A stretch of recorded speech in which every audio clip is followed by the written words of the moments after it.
Indonesian hospital में Israel ने इन 2 बच्चों को बमबारी करके कत्ल कर दिया है गाजा में। मेरे दोस्तों यूएन ने साफ तौर से कहा कि हमारी आंखों के सामने गाजा में लोग मारे जा रहे हैं, हजारों की तादाद में बच्चे, लाखों की तादाद में आवाम मिट रही है, मर रही है, लेकिन हम कुछ नहीं कर पा रहे हैं।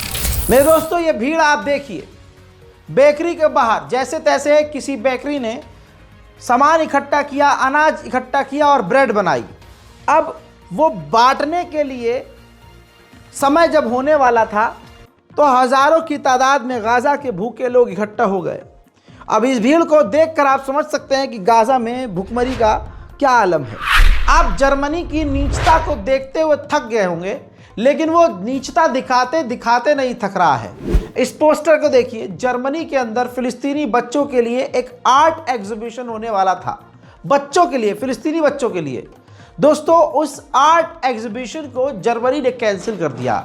डर था कि कहीं इसमें भी फिलिस्तीन का, ऑब्वियसली फिलिस्तीन का नाम दिखाकर फिलिस्तीन के अंदर, गज्जा के अंदर जो कुछ हो रहा है आर्ट के जरिए दुनिया को सच न दिखा दिया जाए। वहीं इजराइल के सैनिकों ने अब पूरे गांव को ही कैदी बनाना शुरू कर दिया है। ये तस्वीर देखिए, एक साथ हजारों फिलिस्तीनियों को गाजा से किडनैप किया है, कैदी बनाया है। मेरे दोस्तों इजरायली हिस्टोरियन है, वो शख्स यहूदी है, प्रोफेसर है, हिस्टोरियन है, वो खुद कह रहे हैं कि इजराइल गाजा के अंदर नरसंहार कर रहा है। सुनिए इनको। I think it's important to remember that the Jewish state was created by Europe as a solution for a European problem, anti-Semitism. The whole idea that you deal with anti-Semitism in Europe by dispossessing the Palestinians is problematic, is immoral, and as we can see now, 76 years later, is not working too well.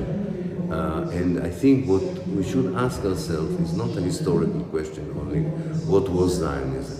The most important question today is, what does Zionism mean today for most Israeli Jews? What does it mean to President Biden when he says, I'm a Zionist president? Because the present version of Zionism, as everybody can see. Australia का भी नीचपना देख लीजिए।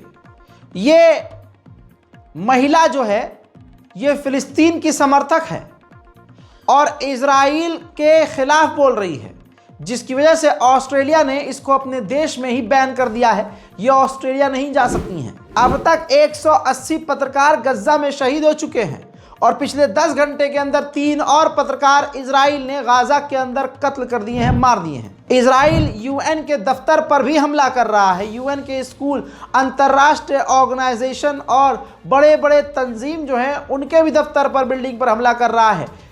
UN के school पर Israel ने एक बार फिर से गाजा में बमबारी करके उस स्कूल में जो पनाह लिए हुए लोग थे उनमें से 20 लोगों को शहीद कर दिया। वहीं नेदरलैंड का भी आप कमजर्फपना देखिए। नेदरलैंड के अंदर एक फिलिस्तीनियन सपोर्टर ग्रुप है। अब नेदरलैंड उस ग्रुप को अपने देश के आतंकी लिस्ट में डालने की तैयारी कर रहा है। उधर फ्रांस की राजधानी में पेरिस के अंदर जबरदस्त प्रदर्शन जारी है फिलिस्तीन के समर्थन में।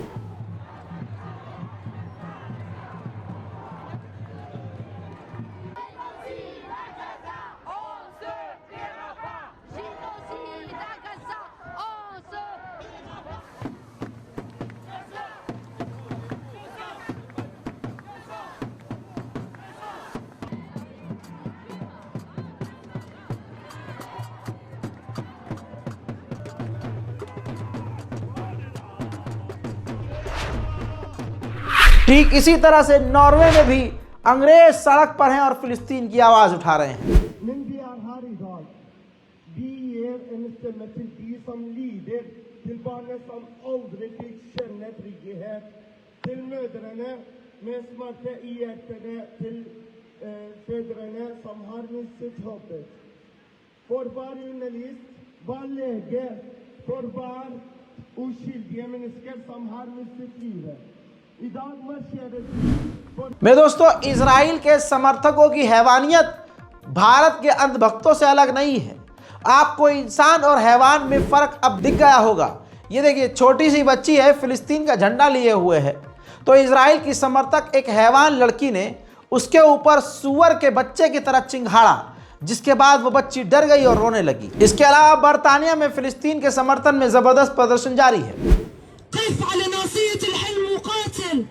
Stand on the battlefield of your dream and fight for it.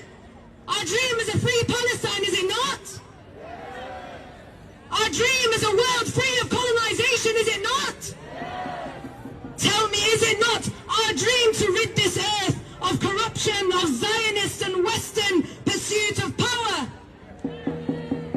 Then we must fight. That is the solution. We must fight, we must never relent, and above all, we must win.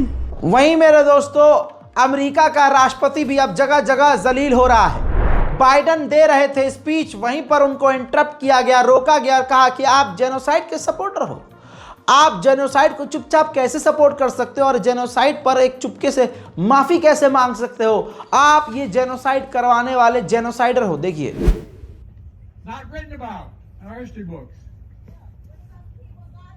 Not taught in our schools. Let her talk. Let her talk.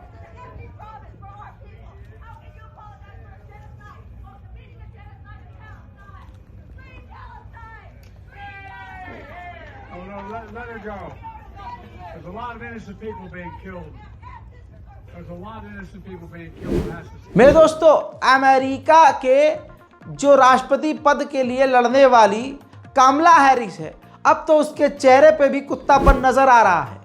ये तस्वीर देखिए, जिसके अंदर वो speech देने के लिए खड़ी हुई और उन्होंने जैसे ही कहा कि हम इजराइल को हथियार देते रहेंगे, इजराइल को सपोर्ट करते रहेंगे, तो नीचे बैठे हुए ऑडियंस नहीं, बू की आवाज़ निकालकर इनको डाउन थंब दिखाकर जलील किया है। देखिए अलग से video. We are fighting for America's future, and we understand the opportunity we have before us to turn the page on the fear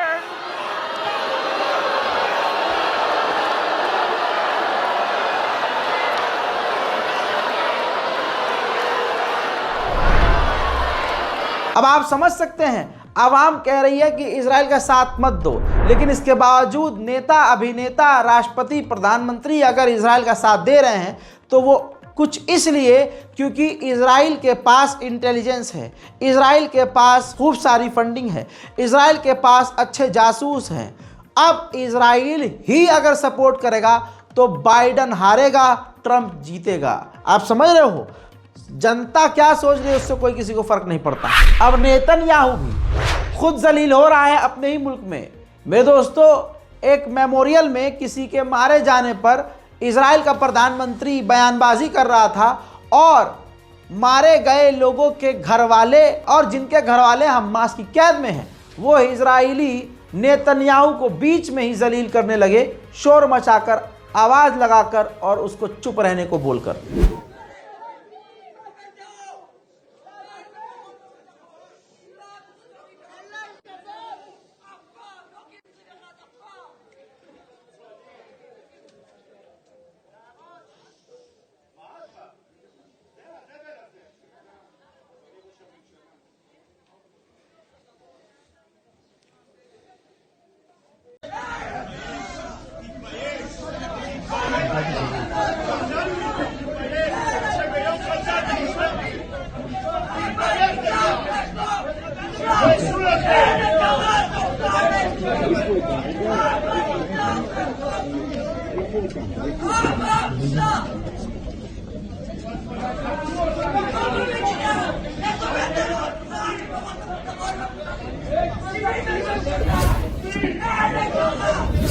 Los Angeles times, America का एक बहुत बड़ा अखबार, उनकी ऑनर ने कहा है कि हमने कामला हैरिस को इसलिए सपोर्ट नहीं किया क्योंकि गज़ा के अंदर जेनोसाइड हो रहा है और ये हम देख रहे हैं और हम जेनोसाइड के खिलाफ हैं। उधर इजराइल पूरी ताकत से लेबनान पर भी हमला कर रहा है। लेबनान के ऊपर जो खतरनाक हमले किए, आइए उसके लाइव मंजर में आपको दिखा दूं।